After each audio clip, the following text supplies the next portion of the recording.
Therefore, since we are surrounded by such a great cloud of witnesses, let us throw off everything that hinders and the sin that so easily entangles. And let us run with perseverance the race marked out for us, fixing our eyes on Jesus, the pioneer and perfecter of faith.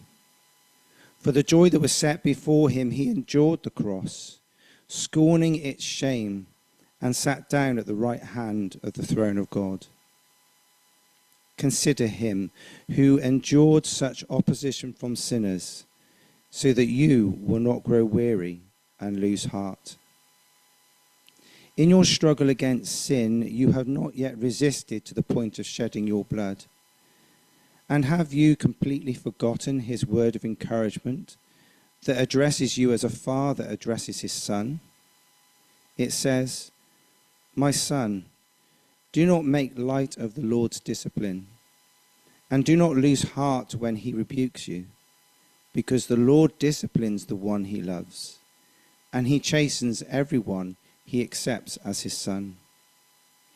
Endure hardship as discipline. God is treating you as his children. For what children are not disciplined by their father? If you are not disciplined, and everyone undergoes discipline, then you are not legitimate, not true sons and daughters at all. Moreover, we have all had human fathers who disciplined us, and we respected them for it. How much more should we submit to the Father of spirits and live?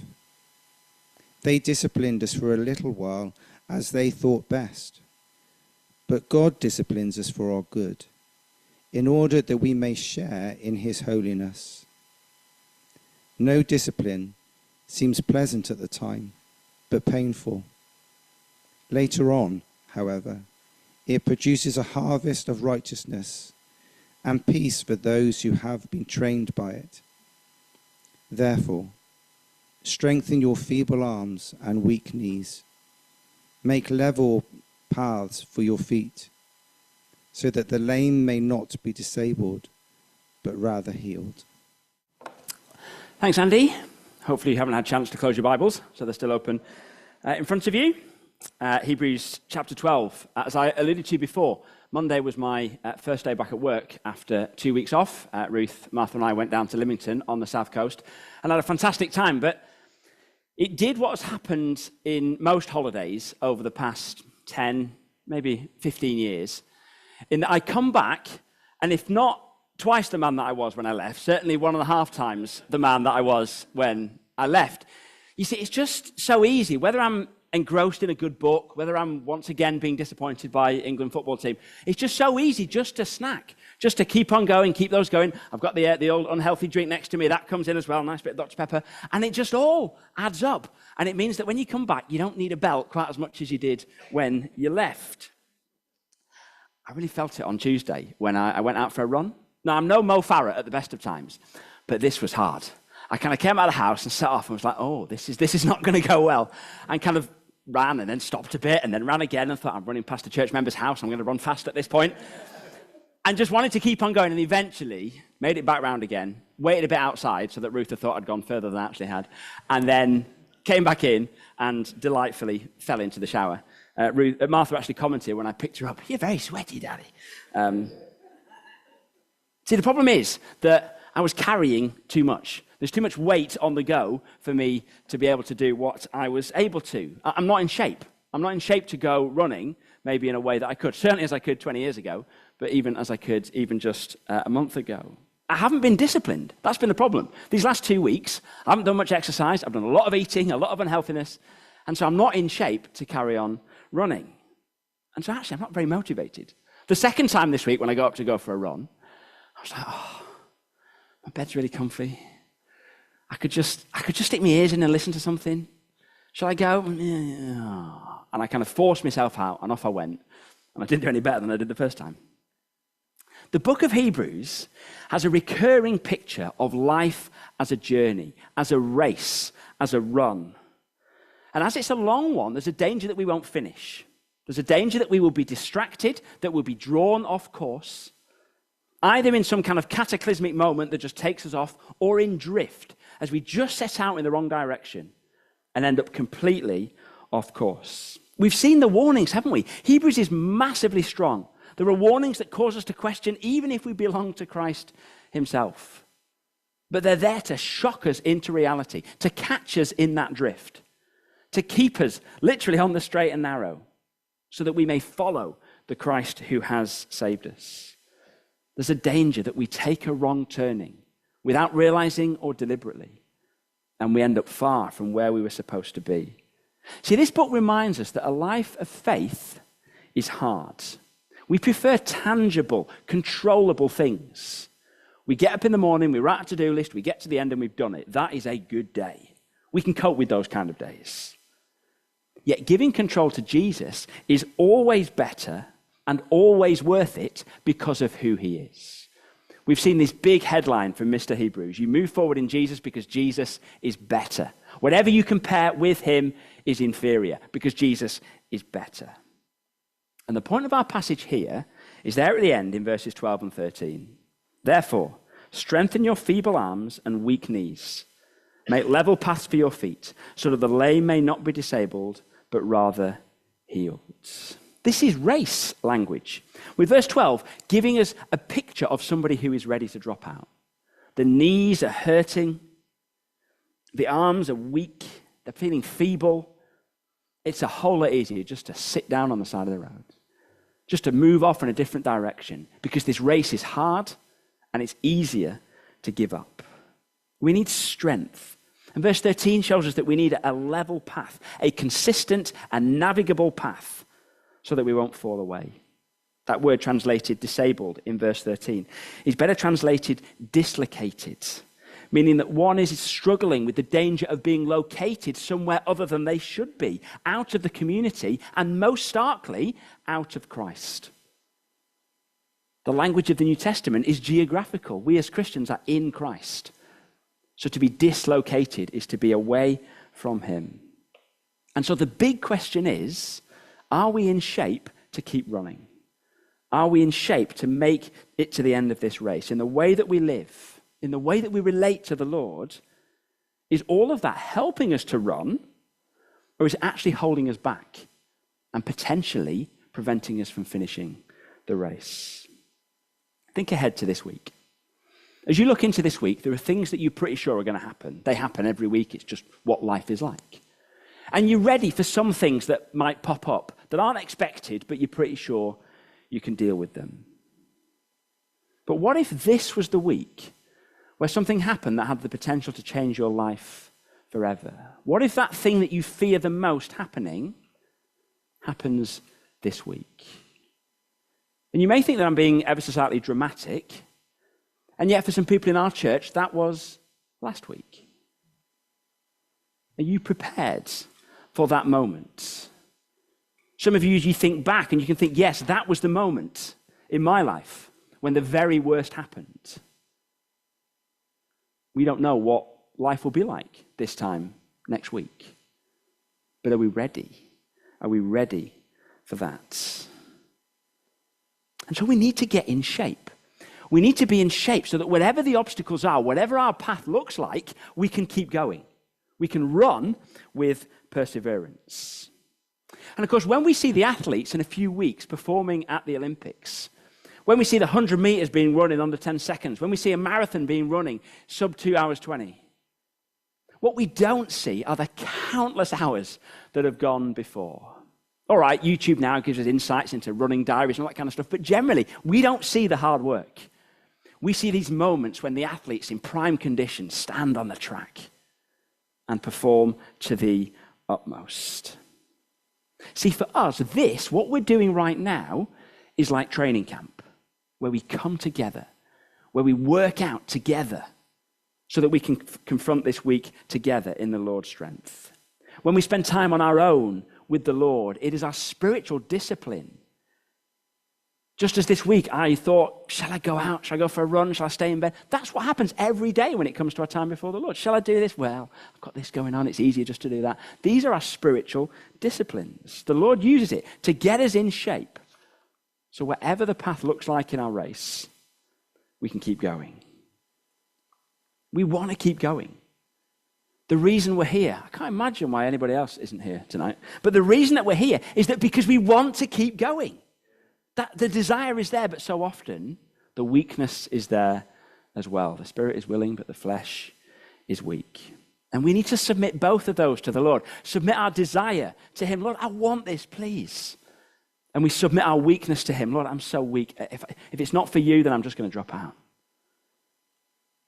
And so we need to submit those to him as we consider just two things. We consider our trailblazer's race, and we understand our trainer's methods. So first, we're going to consider our trailblazer's race. A couple of weeks ago, Craig took us through Hebrews 11, that chapter, that faith hall of fame, packed through with all the Old Testament heroes that the guys in the first century would have had on their wall, or the star posters. Incredible things done through faith in a majestic God. These guys are heroes. Yet they're ordinary people who took God at his words. Were innately Abraham better than me? No. Moses better than me? No. But God did extraordinary things through these people who were given such faith to be able to respond in ways that I don't.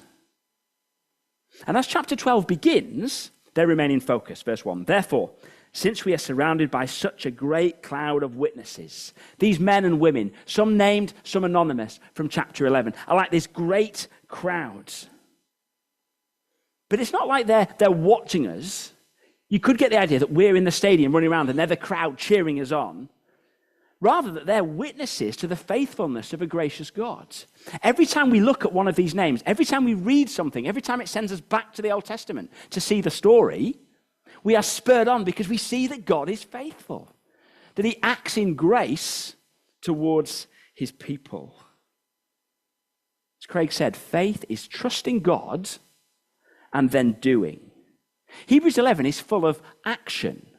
They did this, they did this, they thought about this, they walked here, they underwent this, they did this. But all of it finding its basis in faith in the promise-keeping God. See, whatever we're called to do, this cloud of witnesses is evidence that it is possible because of the God who calls us to do it. And what is that calling? Therefore, since we are surrounded by such a great cloud of witnesses, let us throw off everything that hinders and the sin that so easily entangles, and let us run with perseverance the race marked out for us. And the picture here is the athletic arena. I don't know how much of the Olympics that you will watch, but because of advances in technology, we get to see so much more than we did years ago. And one of the things that I love seeing are just in those moments, particularly before the shorter sprints, 100, 200, 400 meter races, the cameras go into the ready room, the place where the athletes are before they come out. And it's a real, psychologists have an absolute dream in there as some people strut about, others just sit there with their heads down. But what's interesting is that none of the athletes are ready to run. They're wearing a tracksuit. They're fully dressed up. Often many of them got a bag on their back with things that they would need as they go out, maybe tape, maybe extra shoelaces, whatever. Often they've got massive headphones over them so they can ignore the guys over there, just block out everything and just focus upon themselves, and they're going on the bee of the bang. Getting excited already. But by the time they crouch down on the start line, it's all gone.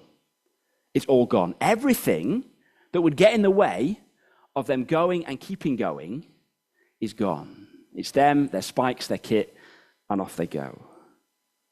All of those other things, they make running harder. And so they've got to go. See, for Christians, as we race, we're called to throw off what hinders, literally a weight or a bulk. And Mr. Hebrew says everything. So he's probably not got anything specific in mind. But we can kind of read into that and think about those things that weigh us down, that cause bulk on our back. And it's those things that slow us down. Those things from prevent us from moving forward in Christ. It's a love of money. It's an attachment to the world. It's a preoccupation with earthly matters, forgetting that we're citizens of heaven. It's an overinflated view of ourselves, that it's about me and what I do. They're all examples of bulks that need throwing off and tossing away so that we can run with perseverance the race marked out for us. And that's then followed by sin that entangles. Such an evocative word, isn't it? Entangles. But that word also, it speaks of a distraction that draws you off target. It wraps itself around you and then begins to pull. And there's also an element in the original word that talks about that it's preying on you. It's like those horror movies where trees or plants kind of become real and move their way out, and they're looking for you and wrap themselves around you and then grab you away. It's the octopus and the squid in those horror movies that pull you. There's a sense in which it is trying to distract you. It is trying to get you bogged down. It's preying on you. There is a race to be won that constantly requires a throwing off of everything that will get in the way, anything that will hold us back or distract us so that we can persevere to the end. I wonder what it is for you. What is it that you need to throw off at this moment? And the thing is, it's hard. It's really hard. Life weighs us down. Sin pulls us off course. It is a battle that we will never get to the end of this side of glory. It is a daily battle, a daily challenge. And there are times when it feels like it'd be easier just to stop. I don't want to battle anymore. I don't want to go through this hard work anymore. If I wasn't a Christian, I wouldn't feel guilty about the things that I do. My friends do the same thing and they don't feel guilty. If I wasn't a Christian, I wouldn't feel guilty. If I wasn't a Christian, work would be a whole lot easier during Pride Month. It'd be a whole lot easier just to be able to stick the lanyard on, say, isn't this great, and get on with things. That would be so much easier if I wasn't a Christian. If I wasn't a Christian, I wouldn't have to be a pastor. There wouldn't be that calling. I'd just get a different job that didn't weigh us down in the same way. I wonder how you would end that sentence.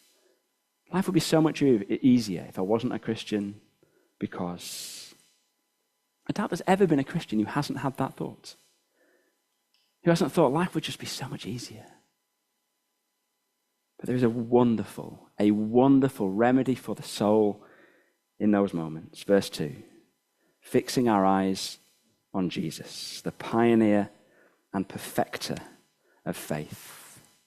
You see, that's how we run. That's how we keep going. That's how we will make it to the end. We see Jesus. Again, the way that it's written in the original, the looking is the dominant action within the running. How does the running happen? Well, it's through the looking. The fixing of our eyes upon Jesus enables the running. It's not that we start running and then we kind of, oh, where's Jesus? Oh, there he is. Okay, I'll run. No. It's we fix our eyes on Jesus and we run. There's no cursory glance. There's no first look and done. It's not like, okay, I know where it is, so I can kind of make my own way there. No. This is a constant, unwavering, delighted, fixing our eyes upon Jesus, the pioneer and the perfecter of our faith. See, we've seen the Hall of Fame in chapter 11, every one of them there to encourage us and to spur us on. But when it comes to a life of faith, here is the first, here is the best, here is the one who should fill our view. When I was little, my dad was teaching me how to ride a bike.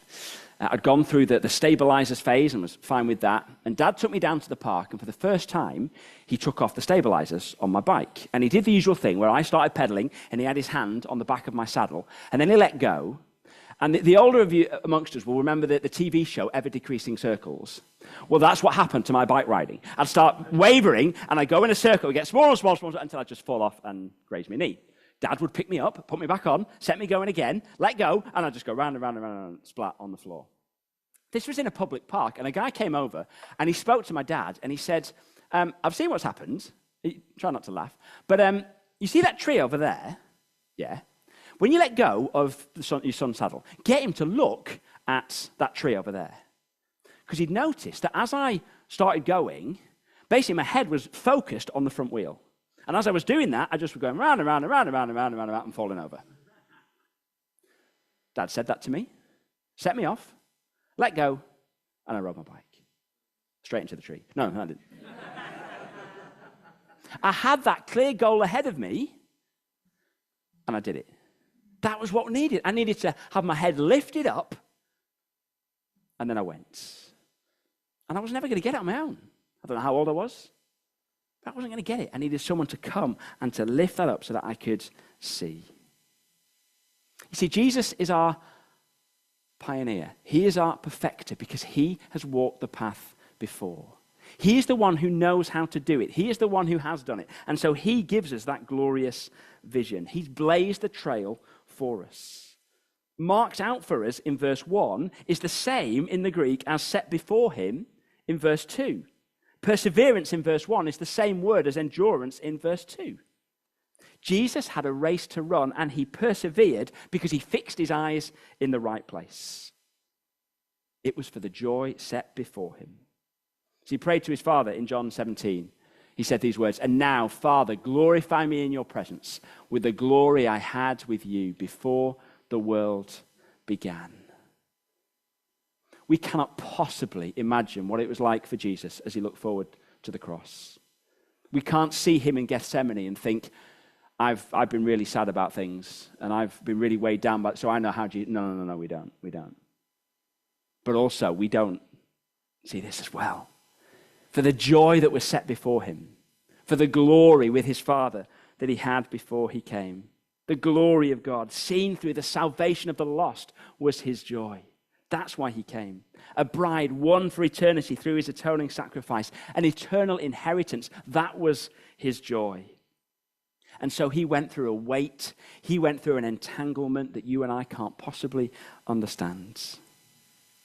As I sat in my office this week, feeling the weight of not being the pastor that I should be, as you agonized over the sin that has caught you again and again, as we battle with the ungodly messages that our culture wants to give to us every day, it is the tiniest drop in the ocean compared to all that Christ endured.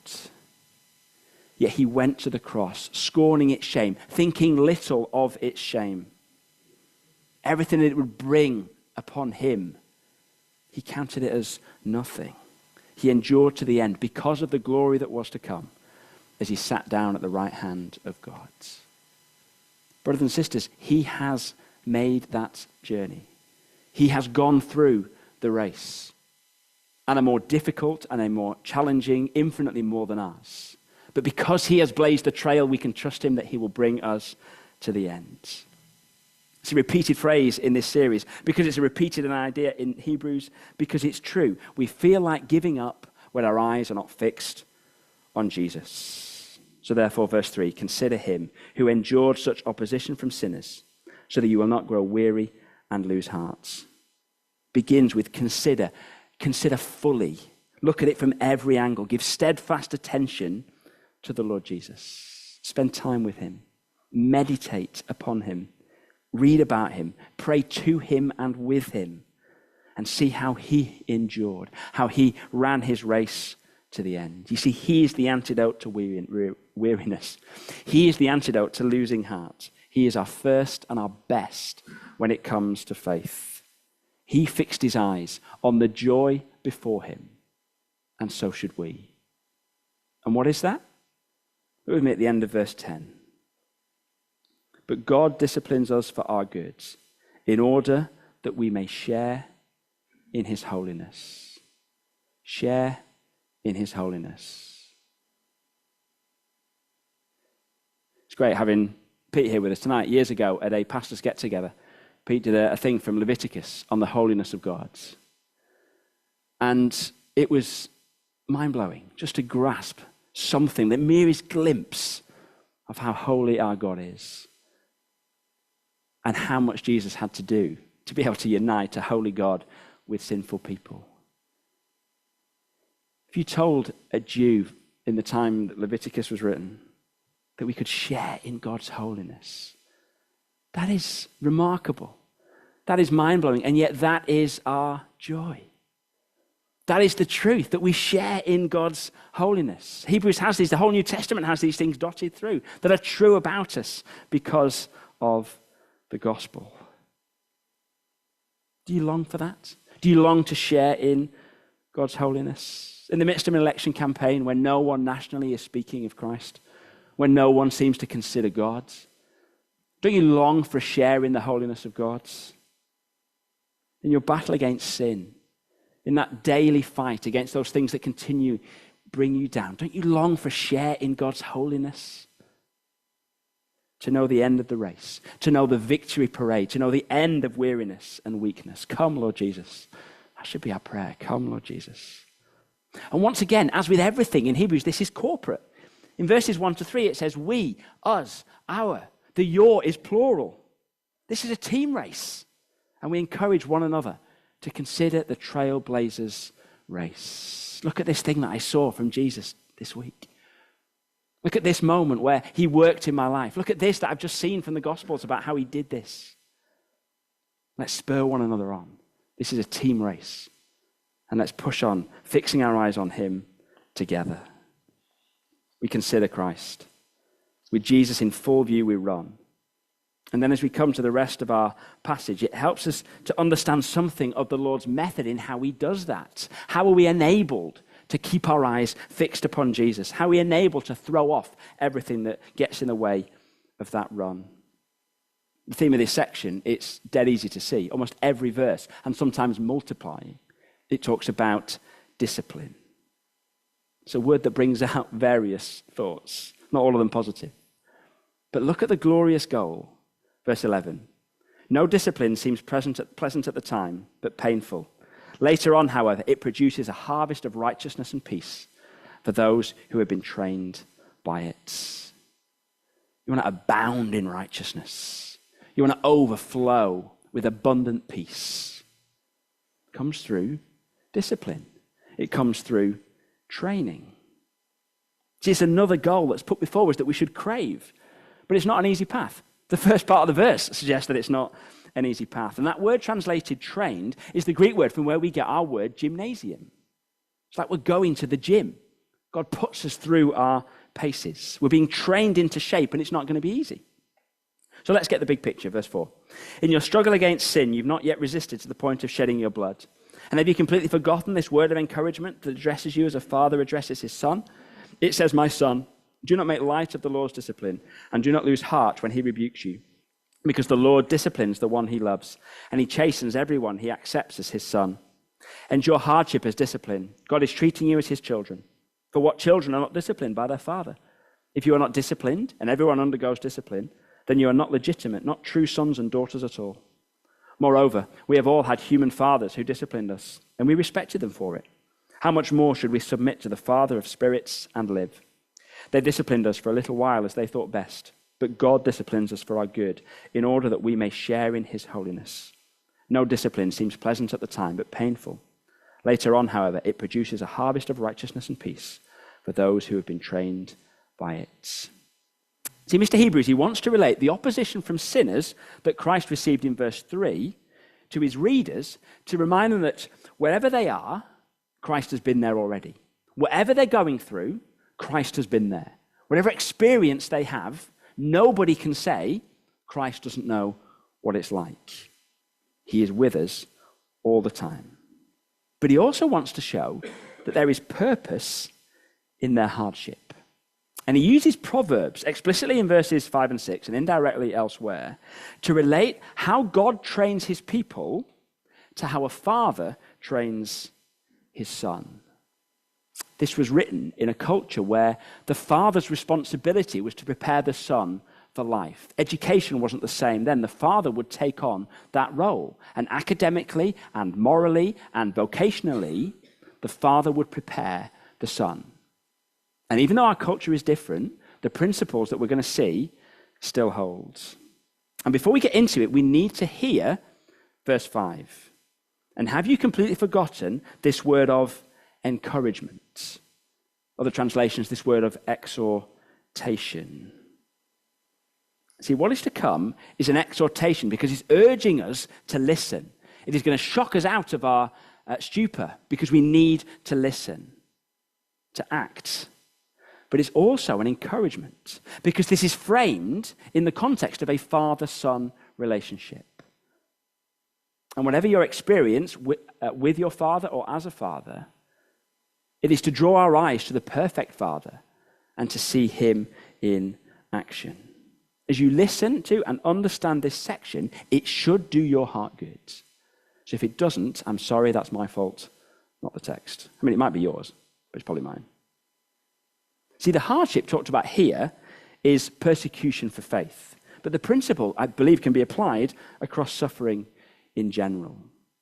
Where is the Lord when hardship comes? He is on his throne, reigning as the sovereign king. Verse 5, my son, do not make light of the Lord's discipline, and do not lose heart when he rebukes you, because the Lord disciplines the one he loves, and he chastens everyone he accepts as his son. The discipline is the Lord's. He's not the author or the committer of sin, yet he is sovereign over the sinner and has different purposes in mind from them. What they intended for harm, God intended for good. His purpose is to grow righteousness, to multiply peace, and he will use whatever means he deems fit to do so. Very often, it's not the way that we would choose. Lord, couldn't you have taught me this in a different way? And yet we trust him that he knows what he's doing, even if it's not enjoyable. The word chastens in verse 6 is the same word that is used to describe the floggings that Christ endured before his crucifixion. That's a stark phrase, isn't it? That we would see our God looking at us like that. It is to be endured. Verse 7. It isn't pleasant. Verse 11. But it is under his control and direction. Verse 7. Endure hardship as discipline. God is treating you as his children. See, the writer relates it to human parenting. He's helping us to understand what God does by relating it to human parenting. And it helps us to land it because we can see it from both sides. We can kind of focus on human parenting, and then we can see it from God's point of view and get a more rounded picture of what it is that's going on. I want to spend just a bit of time looking at human side before looking at it from God's side. Fathers, what is the primary purpose of your parenting? It's to show your children what God is like. Now, with all of the caveats around us being sinful and unwise and mistake makers, we are to show them the Father. You see, we as fathers, future fathers, past fathers, whatever, we cannot help the fact that the moment our children open the Bible and see the word Father, they will think of us. That's their frame of reference, because we are the only Father they've got. So what view of God are you giving them? What are they thinking of when they see Father? Does your discipline and your training give a rounded view of what God is like? I came home from work one day this week, and Ruth had had a tough afternoon with Martha. I realized with the cute pigtails and the big smile, you think that never happens, but it does. For those of you who don't know, my daughter is 3, and it's an absolute joy, but not on that afternoon. She'd been obstinate, she'd been stubborn, she'd run away from Ruth, and it had culminated in her hitting Ruth. Now, as Ruth told me this story, what should my reaction be? What should I say to Martha? Does she need to know that there is nothing that she can do that can make me love her any more or love her any less? Does she need to know that there is nothing in all of creation other than death that will prevent her from being my daughter? Yes, and she needs to know that I'm righteously angry with her behavior. And so she was educated that I was angry. Parents, but particularly dads, do your children know that you are angry at their sin? Do you put them in situations that they don't like, that make them feel bad because they reject the good gift that you are, God's gift to them as your parents? Because in them, you're showing how God works. There is no one else in this world that I would rather make Martha cry than me. If anybody in this world makes Martha cry other than me, they've got me to answer for. But if Martha is going to cry, I want it to be from me. Because I know that the tears and the pain that she feels temporarily come from a place of unconditional love and a desire for her to know God and to live for Jesus. The only person, other than Ruth, that I want to make Martha cry is me. Because I love her, and I only want what is best for her. Now, I'm fallible. I'm human. I'll get it wrong. I will repent and I will apologize. But in that moment, I'm giving her a glimpse of what God is like, that he takes us through difficult times, that he causes us to endure hardship, but we can trust him because of who he is and because of the way that he looks at her. And so I tell her about him, and I try to show her, loving her unconditionally, training her for life, disciplining the one that I love, because that's what our Father does for us. When you suffer, when you go through the most desperate times, when you have to endure opposition from sinful people, who do you want to be sovereign over it? Do you want them to be sovereign over it? Do you want inanimate circumstance to be in control? Do you want Satan to be in control? No. I want it directed and overseen and controlled by my Father in heaven, who loves me so much that he sent his one and only Son to die for me. His goal is that I share in his holiness. And when I have my eyes fixed on Jesus, I can honestly say, God, I want to be holy, do whatever it takes. So often I can't say that, because my eyes are taken away from Jesus. He loves me. He accepts me through my union with his spotless Son. And so verse 10, they disciplined us for a little as they thought best. But God disciplines us for our good, in order that we may share in his holiness. If you are in a time of weeping, if you're a time of trial, there is comfort in knowing that your tears come from your Father. There are depths there. We need to think that through. We need to do it with our eyes fixed upon Jesus. But I want nobody else in charge of my tears than my Father. Because I know, even when I can't see it, even when I don't understand, that he's doing it for my good. And I rejoice.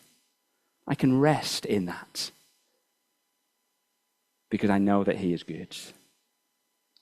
Whatever you're going through, whatever you have to face this week, God is in control, and his purposes are for your good.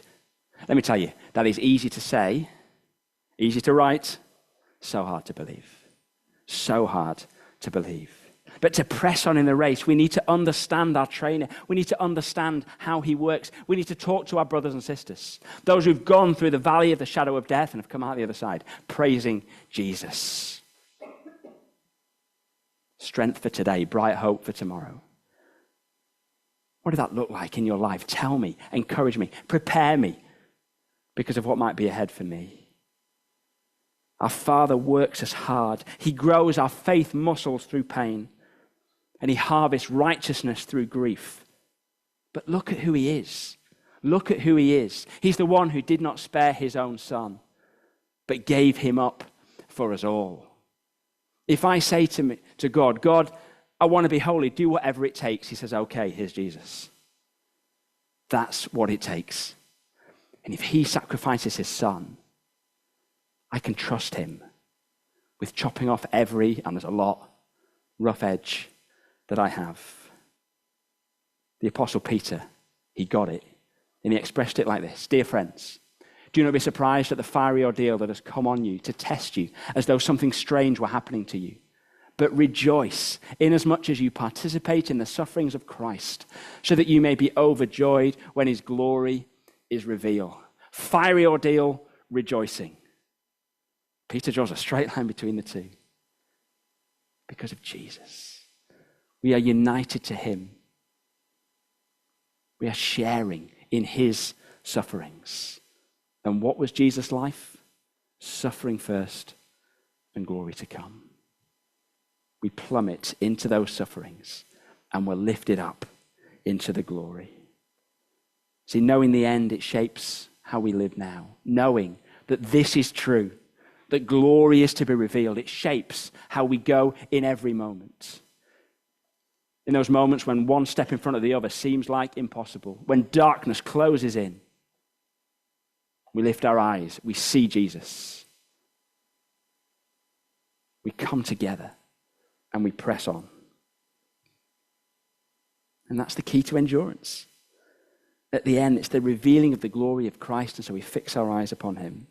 Again, it's where we need each other. Verse 13, make level paths for your feet, so that the lame may not be disabled, dislocated, but rather healed.